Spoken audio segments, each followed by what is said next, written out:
Hello everyone, welcome to AKS IAS daily Hindu news paper analysis. This is Santosh కోక. ఈరోజు 24 John 2025కి సంబంధించి most important topics అనేవి Hindu news paper నుంచి చూద్దాం.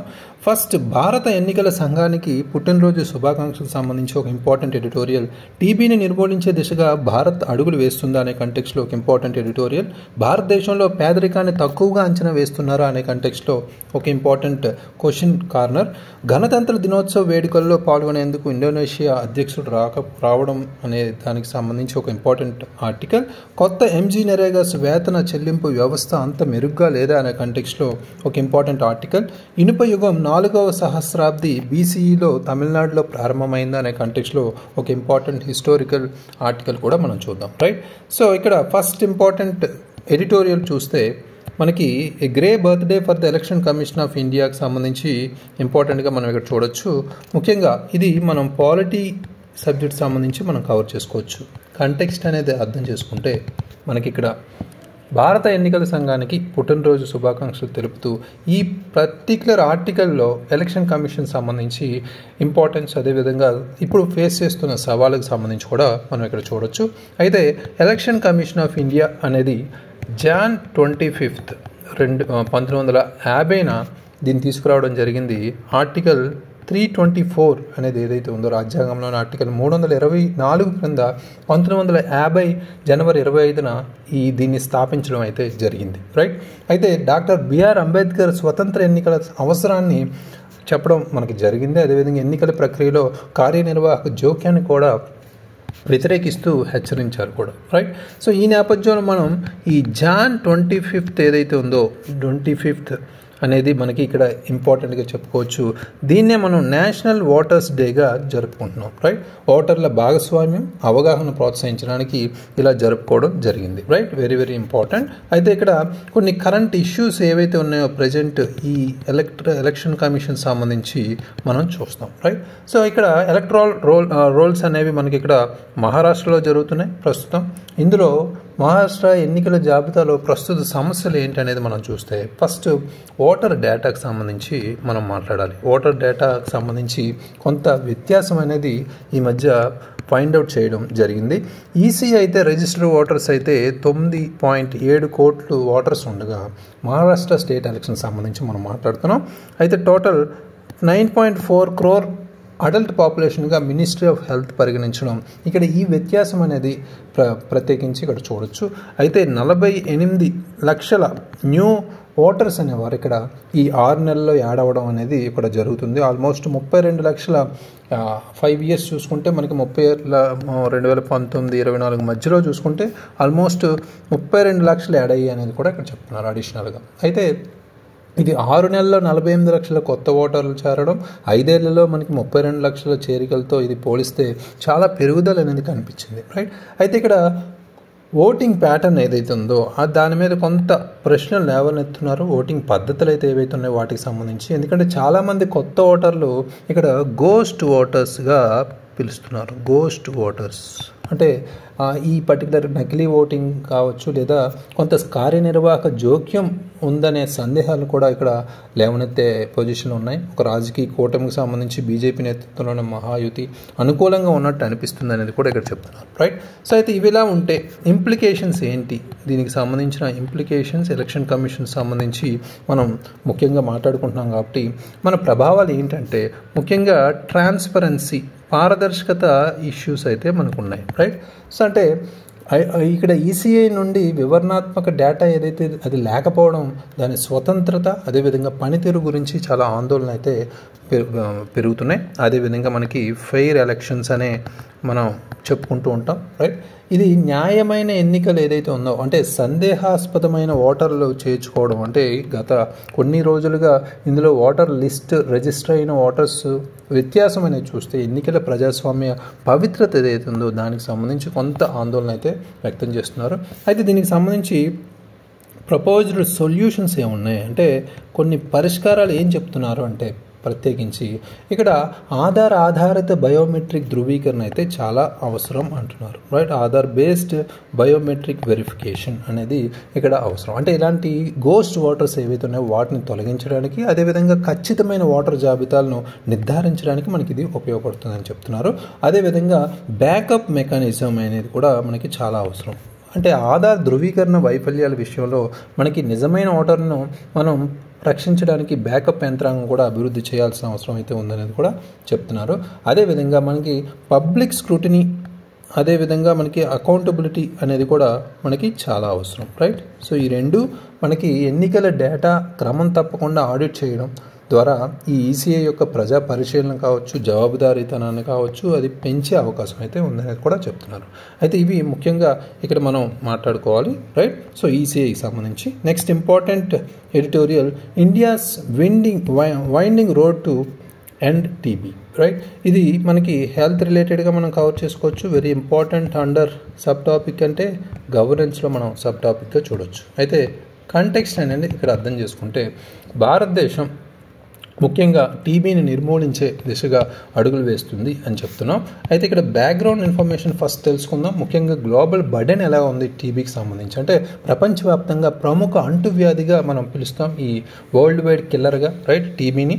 అదొక ఇంపార్టెంట్గా మనం చెప్పుకోవచ్చు. అయితే ఇండియా కాంట్రిబ్యూషన్ ఎంత ఉంది అంటే almost WHO global tuberculosis report 2024 ప్రకారం చూసుకుంటే almost 26% global TB cases India లోనే ఉన్నాయి అనేది ఇక్కడ చెప్తున్నారు, రైట్. సో అదే విధంగా కొన్ని టార్గెట్స్ అయితే మనం పెట్టుకున్నాం. టార్గెట్స్ సంబంధించి WHO అనేది 2030 కల్లా టీబీని ఎండ్ చేయాలి అనే టార్గెట్ పెట్టుకుంటే అందులో 90% రిడక్షన్స్ అనేవి డెత్స్లో, అదేవిధంగా 80% రిడక్షన్స్ అనేవి కేసెస్లో, జీరో క్యాటస్ట్రాఫిక్ కాస్ట్ కూడా ఫ్యామిలీకి సంబంధించి ఉండాలనే లక్ష్యాలు అయితే పెట్టుకున్నాం, రైట్. సో అయితే ఇండియా అనేది లక్ష్యానికి సంబంధించి మనం మాట్లాడుకుంటే అంటే ప్రపంచ లక్ష్యం కంటే 5 ఏళ్ల ముందుగానే అంటే మనం 2025నే టార్గెట్ పెట్టుకున్నాం ఈ లక్ష్యాలను సాధించాలని భారతదేశం, రైట్.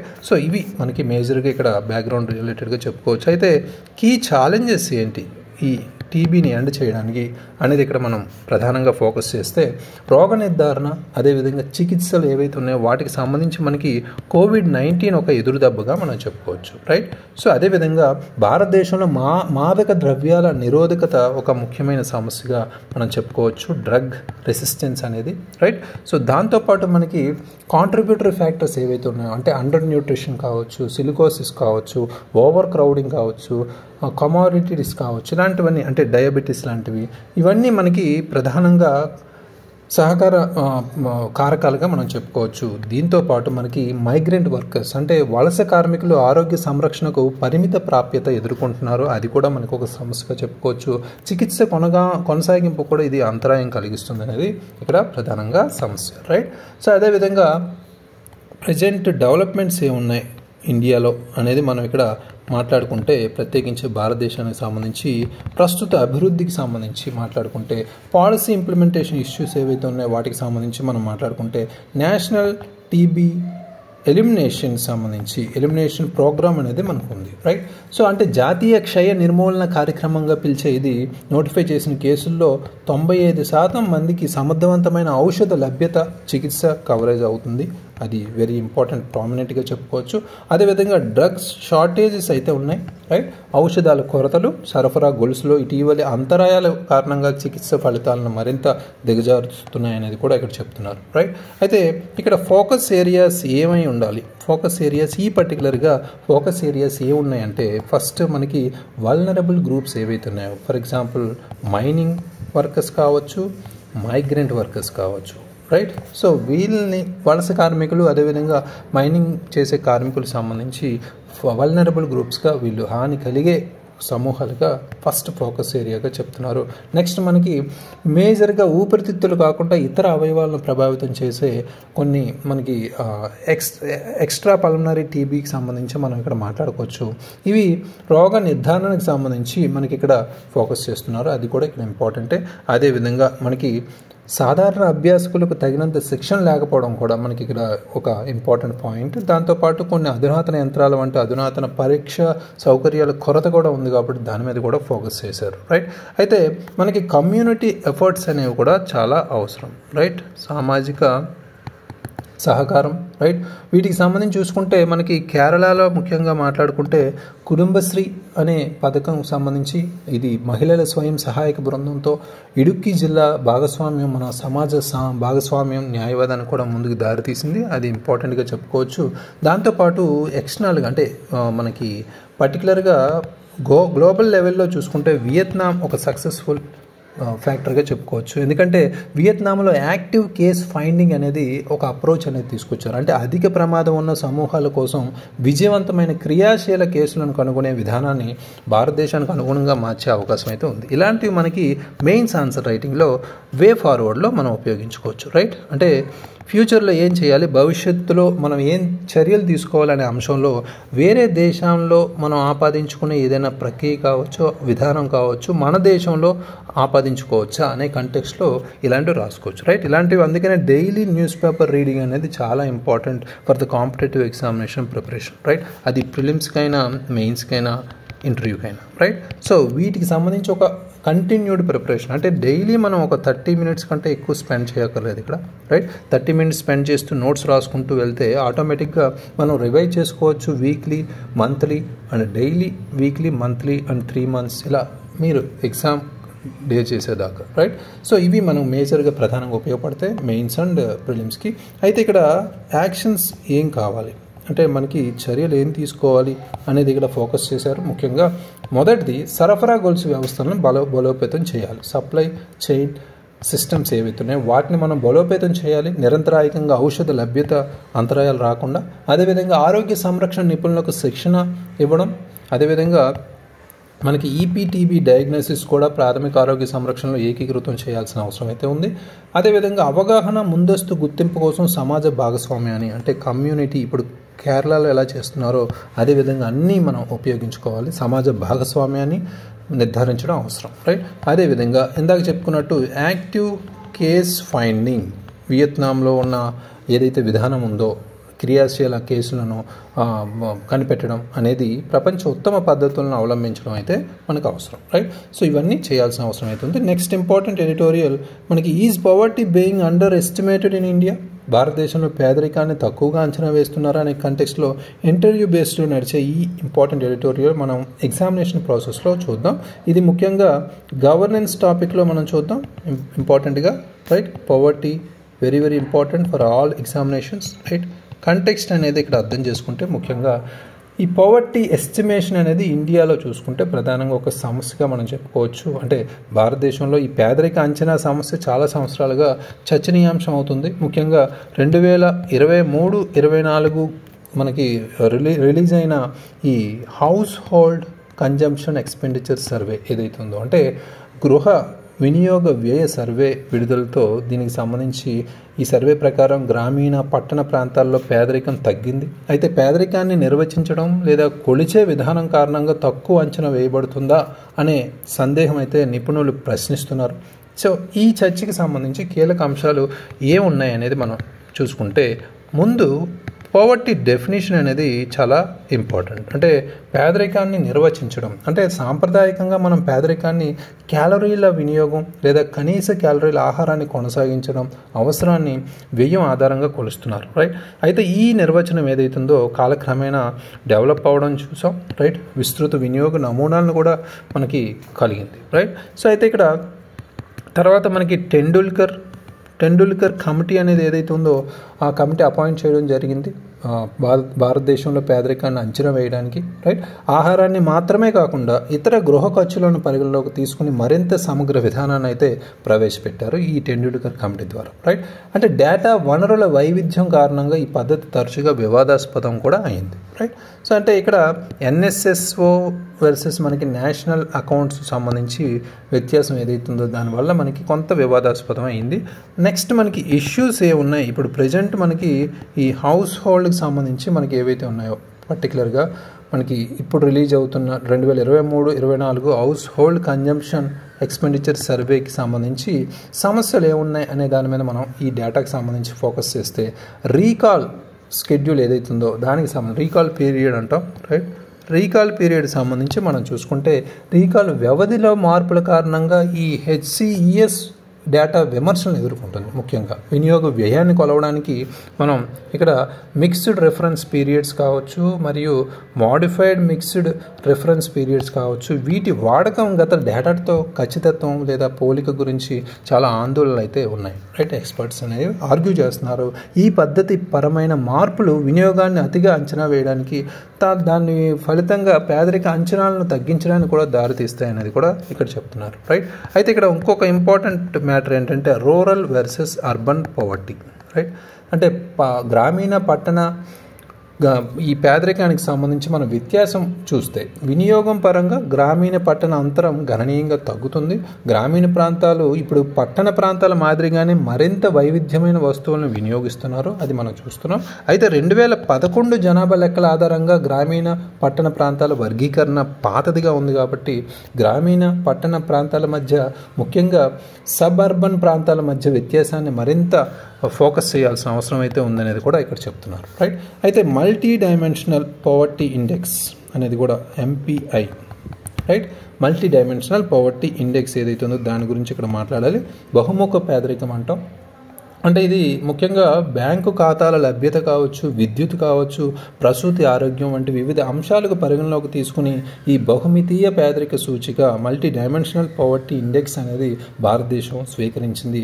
ఇది మనకి UNDP పరంగా చూసుకుంటే 10 ఇండికేటర్స్ ఉంటాయి సూచికలతో ప్రామాణికంగా ఈ పద్ధతిని ఉపయోగిస్తున్నాం. బట్ భారతదేశం అయితే నీతి ఆయోగ్ ద్వారా మనం MPIని మనం 12 సూచికలతో దాన్ని సంస్కరిస్తూ అనుకూలిస్తున్నాం, రైట్. కొంతమంది నిపుణులు ఈ ఆదాయ దుర్బలత్వాన్ని తగినంతగా పరిష్కరించకపోవడం వల్ల కొన్ని సూచికల పరిమితుల కోసం దీన్ని విమర్శిస్తూ ఉన్నారు, రైట్. సో అయితే ఇక్కడ ఫైనల్గా మనకి పవర్టీ లైన్ ఏదైతే ఉందో పవర్టీ లైన్ రివిజన్ గురించి చాలామంది మాట్లాడుతున్నారు. అంటే ఇక్కడ దారిద్ర్య రేఖ ఏదైతే ఉందో సవరణ చాలా అవసరం అనేది కూడా చెప్తున్నారు. అంటే దారిద్ర్య రేఖను పైకి సవరించాలని చాలామంది చెప్తున్నారు. అంటే రంగరాజన్ పద్ధతి ఆధారంగా పేదరికం 25%కి దగ్గరగా ఉందని కొన్ని అంచనాలు సూచిస్తున్నాయి. అయితే ఇతరులు పేదరిక రేఖను నవీకరించడం మాత్రమే స్థిరమైన విస్తృతంగా ఆమోదించబడిన పద్ధతి లేకుండా స్పష్టమైన పరిష్కారాన్ని అందించదని వాదిస్తున్నారు ఒక పక్క, రైట్. సో అయితే పవర్టీ లైన్ రివిజన్ చేస్తారా లేదా అనేది మనం ఫ్యూచర్లో చూడాలి, right. Next important article president of Indonesia arrives for republic day feet to meet PM tomorrow, right. గణతంత్ర దినోత్సవ వేడుకల్లో పాల్గొనేందుకు ఇండోనేషియా అధ్యక్షుడు రేపు ప్రధానమంత్రి గారిని కలవనున్నారు. దీని కంటెక్స్ట్లో మనకి ఇంటర్నేషనల్ రిలేషన్స్ వైజ్ మనం కవర్ చేసుకోవచ్చు. కంటెక్స్ట్ అనేది అర్థం చేసుకుంటే ఇక్కడ ఇండోనేషియన్ ప్రెసిడెంట్ మనకి ప్రబోవో సుబియాంటో ఎవరైతే ఉన్నారో అతను 76th రిపబ్లిక్ డే ఈవెంట్ ఏదైతే జరుగుతుందో చీఫ్ గెస్ట్గా హాజరు కానున్నారు. ఇది మనకి ప్రత్యేకించి మనం ఇతని ఫస్ట్ స్టేట్ విజిట్గా మనం చెప్పుకోవచ్చు. బట్ మన రిపబ్లిక్ డే ఈవెంట్స్కి ఇండోనేషియన్ ప్రెసిడెంట్ రావడం అయితే 4th టైం అని చెప్పుకోవచ్చు, రైట్. గణతంత్ర దినోత్సవ వేడుకలకు ముఖ్య అతిథిగా విచ్చేసిన 4వ ఇండోనేషియా అధ్యక్షుడు కూడా ఈయనే అని ఇక్కడ చెప్పుకోవచ్చు. అయితే ఇక్కడ ఒక special 352 member marching and brand contingent అయితే ఇక్కడ మనకి ప్రత్యేకంగా కవాతు బృందం పాల్గొనబోతున్నారు ఈ ప్రక్రియలో. ఇవన్నీ నార్మలే. మనకి ఎగ్జామినేషన్ పర్పస్లో డైప్లొమాటిక్ ఎంగేజ్మెంట్స్ ఏమున్నాయి దానికి సంబంధించి మనం మాట్లాడుకుంటే అధికారిక స్థాయి చర్చల కోసం వీళ్ళిద్దరూ సమావేశం కానున్నారు. అదేవిధంగా మనకి ఇక్కడ MOUs మెమొరాండమ్ ఆఫ్ అండర్స్టాండింగ్ సంబంధించి కొన్ని అవగాహన ఒప్పందాలపై సంతకం చేయాలని కూడా భావిస్తున్నారు. ముఖ్యంగా ప్రెసిడెంట్ సుబియాంటో అట్ హోమ్ రిసెప్షన్కి సంబంధించి అంటే ప్రెసిడెంట్ ద్రౌపది గారిని కూడా కలిసే అవకాశం అయితే ఉందనేది కూడా చెప్తున్నారు. హిస్టారికల్గా మనకి టైస్ ఏవైతే ఉన్నాయో స్ట్రాటజిక్ రిలేషన్స్ కూడా మనం ఒకసారి ఫోకస్ చేస్తే ముఖ్యంగా ఇండియా అనేది ఫస్ట్ మేజర్ కంట్రీగా చెప్పుకోవచ్చు. ఇండోనేషియాని గుర్తించిన మొదటి ప్రధాన దేశంగా భారతదేశం ఇండోనేషియా స్వాతంత్ర ఉద్యమంలో ముఖ్య పాత్ర కూడా పోషించింది అనేది కూడా చెప్పుకోవచ్చు. అదేవిధంగా ఇండోనేషియా మొదటి అధ్యక్షుడు ఎవరైతే ఉన్నారో సుకర్నో 1950లో భారతదేశం మొదటి గణతంత్ర దినోత్సవానికి ముఖ్య అతిథిగా విచ్చేయడం మనం ఒక ప్రధానంగా చెప్పుకోవాలి. ఇలాంటివి ఎగ్జామినేషన్ ప్రాసెస్లో అంటే ఫర్ ఎగ్జాంపుల్ గ్రూప్స్ ఎగ్జామినేషన్లో ఇలాంటివి ఒక స్టేట్మెంట్ రిలేటెడ్గా కవర్ చేయొచ్చు, రైట్. సో 1950 అంటే ఇప్పుడు జరుగుతున్న ప్రక్రియలు అంటే next month for example AP group 2 ఉంది, రైట్. సో దానికి సంబంధించి జస్ట్ ఒక డైరెక్ట్ క్వశ్చన్ అడిగే అవకాశం ఉంది. అంటే కరెంట్ అఫైర్స్ రిలేటెడే బ్యాక్గ్రౌండ్ ఇన్ఫర్మేషన్ రిలేటెడ్గా అడిగే ఛాన్స్ ఉంది. రిపబ్లిక్ డే గెస్ట్ వస్తున్నారు కాబట్టి రీసెంట్గా వచ్చారు. అయితే ఫస్ట్ ఎవరు వచ్చారు, భారతదేశం మొదటి గణతంత్ర దినోత్సవానికి ముఖ్య అతిథిగా ఎవరు వచ్చారు అనేది అడగచ్చు, రైట్. సో ఏ కంట్రీ నుంచి వచ్చారు కూడా అడగచ్చు, రైట్. ఇలాంటివి మనం ఫోకస్ చేస్తూ ఉండాలి. ఇవి మనకి ఎక్కడ మెటీరియల్ అందుబాటులో ఉండవు, బట్ ఎగ్జామినేషన్ ప్రాసెస్లో మనం డైలీ ఒక formula based regular consistency based news paper reading ఉంటే ఈజీగా మనం అటెంప్ట్ చేయొచ్చు, రైట్. సో అయితే మనకి ఇక్కడ సంవత్సరాలుగా భారతదేశం ఇండోనేషియా సంబంధాలు బలోపేతం అవుతూ వచ్చే ముఖ్యంగా భారతదేశం ఈస్ట్ యాక్ట్ ఏదైతే ఉందో యాక్ట్ ఈస్ట్ పాలసీ సందర్భంలో మనం మాట్లాడవచ్చు, రైట్. అదేవిధంగా మనకి ఇక్కడ ట్రేడ్ అండ్ డిఫెన్స్ కోఆపరేషన్ సంబంధించి కూడా మాట్లాడుకుంటే ముఖ్యంగా ఇరు దేశాల మధ్య ద్వైపాక్షిక వాణిజ్యం అయితే 2023-24 మధ్య $29.4 బిలియన్ అయితే మనకి ఇక్కడ చేరుకుందని చెప్పుకోవచ్చు. డిఫెన్స్ కోఆపరేషన్ సంబంధించి 2018లో సంతకం చేసిన ఒప్పందాల ద్వారా రక్షణ సహకారం ఇంకా పెంచుతున్నారు. వాయు నావికాదళం సైనిక మార్పిడిలో కూడా సహకారం అయితే పెరుగుతూ ఉంది, రైట్. సో అంటే ఇరు దేశాలు సముద్ర భద్రతలో కూడా ఉమ్మడి ప్రయోజనాలు పంచుకుంటున్నాయి, సమగ్ర వ్యూహాత్మక భాగస్వామ్యాన్ని కూడా కలిగి ఉన్నాయి, రైట్. సో అయితే ఒక పక్క కల్చరల్ అండ్ ఎకనామిక్ ఎంగేజ్మెంట్కి సంబంధించి కూడా మనం మాట్లాడుకుంటే, రైట్.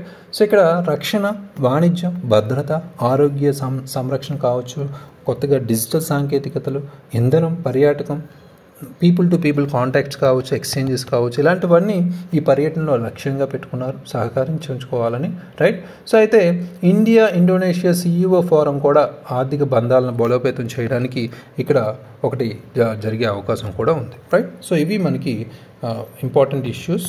రేపు జరిగే మీటింగ్ తర్వాత మనం ఇంకా ఎలాబరేట్గా డిస్కస్ చేయొచ్చు. అయితే next new MGNREGA's wage payment system not significantly better. ఇక్కడ మనకి ఈ పర్టికులర్ ఆర్టికల్ కూడా గవర్నెన్స్ రిలేటెడ్గా ఇంపార్టెంట్గా చెప్పుకోవచ్చు. అయితే కంటెక్స్ట్ అనేది మనం ఇక్కడ అర్థం చేసుకుంటే ముఖ్యంగా సో ఈ పర్టికులర్ ఆర్టికల్ అనేది ప్రత్యేకించి Mahatma Gandhi national rural employment guarantee scheme సంబంధించి వేజ్ పేమెంట్ సిస్టమ్ మీద ఫోకస్ చేశారు. ఎందుకంటే ముఖ్యంగా ఇక్కడ ఆధారిత చెల్లింపు వ్యవస్థను సాంప్రదాయ బ్యాంక్ ఖాతా ఆధారిత చెల్లింపు పద్ధతితో పోల్చి ఈ అధ్యయనం అనేది ప్రత్యేకించి ఈ ఆర్టికల్ ఫోకస్ చేశారు, రైట్.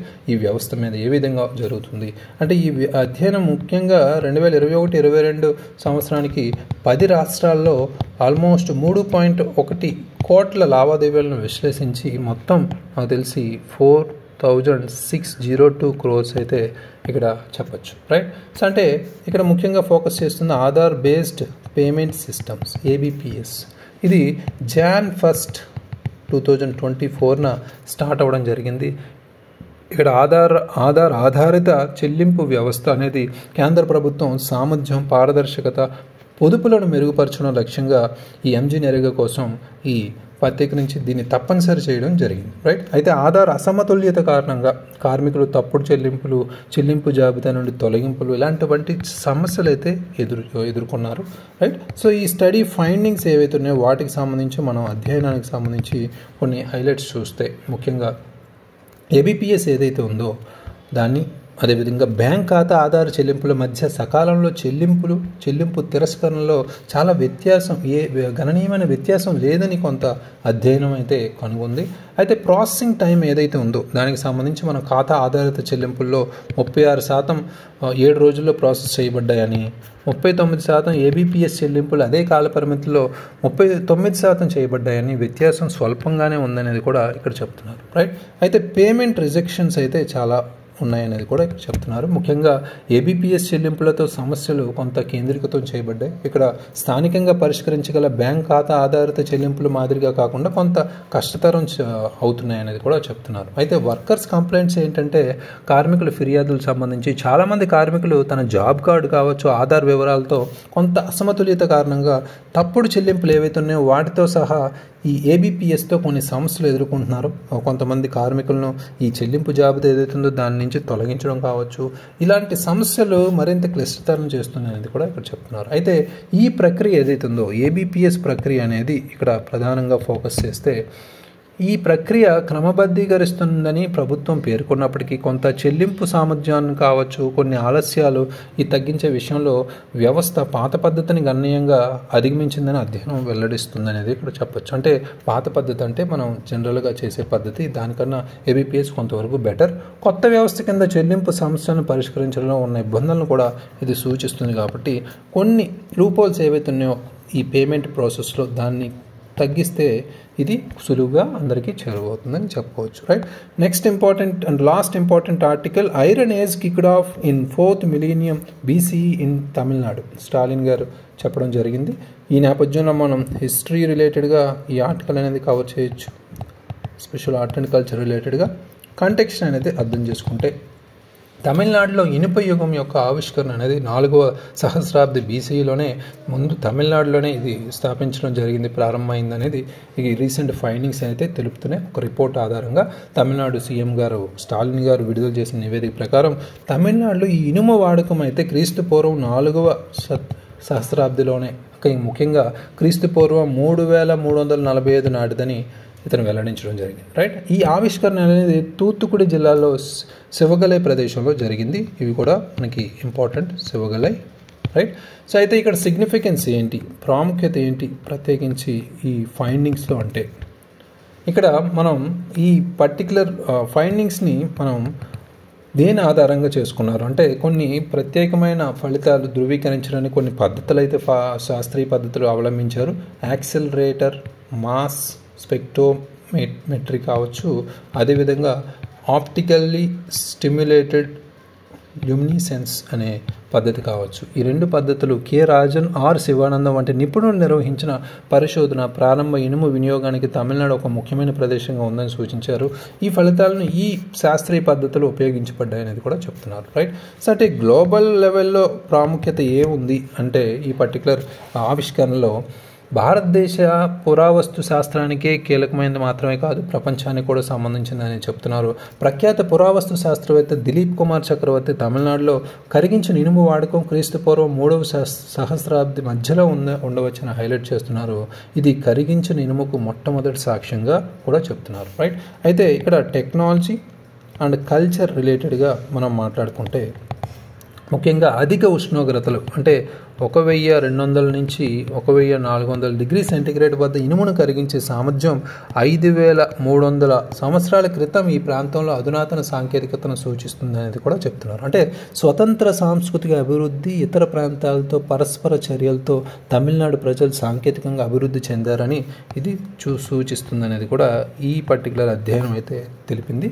అయితే ఇక్కడ హ్యూమన్ ఎవల్యూషన్ ప్రకారం మనం చూసుకుంటే, రైట్, ఈ ఇనుము ప్రాముఖ్యత ఏంటి, పాత్ర ఏంటి అనేది మనం చూసాం. వ్యవసాయం, వాణిజ్యం, చివరికి రాష్ట్రాల ఏర్పాట్లో కూడా ఇనుము వాడకం చాలా కీలక పాత్ర పోషించిందని చెప్పుకోవచ్చు.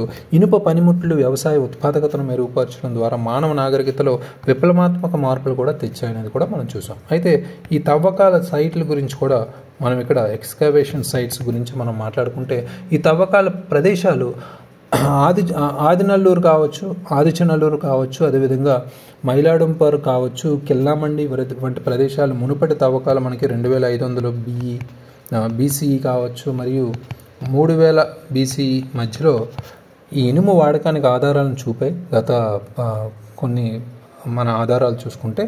అయితే రీసెర్చ్ ప్రాసెస్లో భాగంగా భారతదేశం యుఎస్ఏలోని బహుళ ప్రయోగశాలలు పనిచేశాయని చెప్తున్నారు. ఇక్కడ మనకి మేజర్గా ఎగ్జాంపుల్స్ పరంగా శివగలై సైట్ని మనం ఇక్కడ ప్రధానంగా ఇంపార్టెంట్గా చెప్పుకోవచ్చు. ఎందుకంటే ఈ ఇనుము వినియోగ తేదీలు కనుగొనబడిన కీలక పురావస్తు సైట్ ప్రదేశం కాబట్టి. రైట్. అదేవిధంగా ఇక్కడ ఆదిచనల్లూరు అనేది ఏదైతే ఉందో తమిళనాడులోని ఇనుప యుగానికి సంబంధించిన సారూప్య అన్వేషణలు అందించిన మరో ముఖ్యమైన తవ్వక ప్రదేశంగా చెప్పుకోవచ్చు. ఈ రెండు మనకి ఎగ్జామినేషన్ ప్రాసెస్లో అడిగే అవకాశం ఉంది. Focus on it. Right. So ఇవి మనకి ఈరోజు important editorial and articles. Please revise it. Thank you very much. All the very best.